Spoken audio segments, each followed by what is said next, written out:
And we both said, yes, it seems as though from 24 February until today, the Ukrainian army has been continually winning. And yet it has lost control of the key terrain that it wanted to retain. It suffered enormous casualties.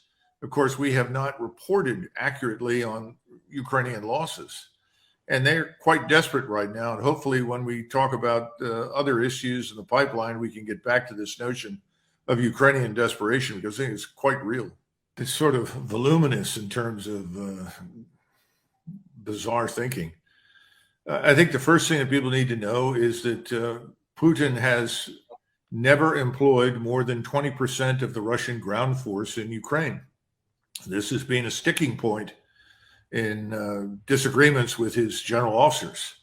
From the moment he entered, he sent his force into Ukraine. It was outnumbered by the far larger Ukrainian army.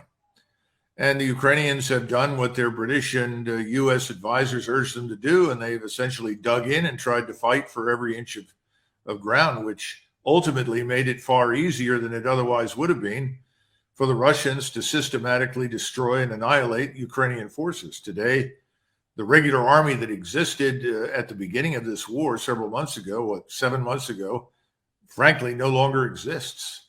And they're pushing large numbers of people into action at gunpoint to get them to defend again, or worse yet, to attack. And they're attacking relentlessly as you and I talk right now near this town of Limana, which they've decided they must take. There are 4,000 Russian defenders being attacked by 15, 20, 25,000 Ukrainians, and the Ukrainian losses are horrific.